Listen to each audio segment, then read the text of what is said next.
குருவின் தினம் ஒரு சுவடுகளில் மன்னிப்பு அப்படின்ற வார்த்தையும் எல்லோரும் மிகவும் கவனிக்க வேண்டிய ஒரு விஷயமா கூட இருக்குங்க.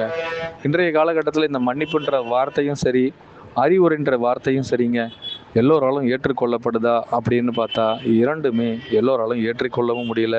அதை ஏற்றுக்கொள்ளும் தன்மைக்குள் அவர்கள் எவ்வளவு சீக்கிரத்தில் தன்னை விடுவித்துக் கொள்ள ஆசைப்படுகின்றார்களோ அதில் ஒன்றாய் மாட்டிக்கொள்ளவும் அவசப்படுறாங்க.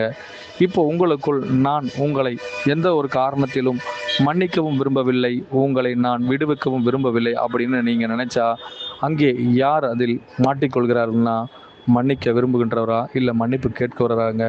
ஒரு காலகட்டத்தில் இதையெல்லாம் மிகப்பெரிய பலப்பரீட்சையாகவே குருகுல கல்வியில் சொல்லி கொடுத்தாங்களாங்க.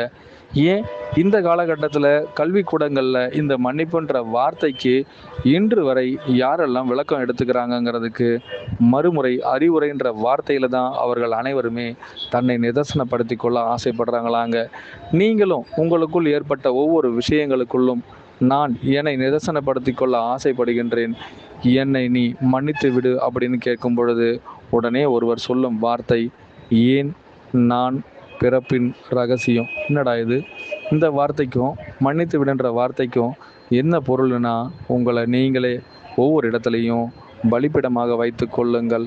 அதில் பல பேர் ஊடுருவி செல்லும் ஒவ்வொரு நிலத்தகடிலும் உங்கள் ஆசானாய் யார் இருக்கின்றாரோ அவர் உங்களை முழுமையாய் முழு உலகனாய் ஏற்படுத்த ஆசைப்படும் ஒரே ஒரு விஷயம், அதில் நீங்கள் யார், ஏன் அந்த மன்னிப்பு, இந்த இரண்டிற்கும் காரணமாகத்தவா இருந்தீங்கன்னா உங்களுக்குள்ளேயே அதற்கான பதிலும் கிடைத்துவிடும்.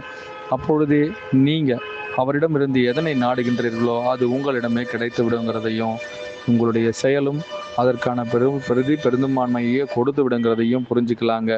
நீண்ட நாட்கள் ஆகியும் இதிலிருந்து விடுபடவில்லை எனில் அப்பொழுதே உங்களுடைய மன்னிப்புன்ற வார்த்தைக்குள் மறுபதிப்பு மீண்டும் மீண்டும் மன்னிப்பை விட பல தவறுகளையும் இன்னும் தண்டனைகளையும் கொடுக்க தான் ஆசைப்படுதுங்கிறதையும் எடுத்துக்கலாங்க. ஆனந்தராகம் மீண்டும் தொடரட்டுங்க. அனைவருக்கும் குருவே சரணம், குருவடி சரணம், திருவடி போற்றுங்க.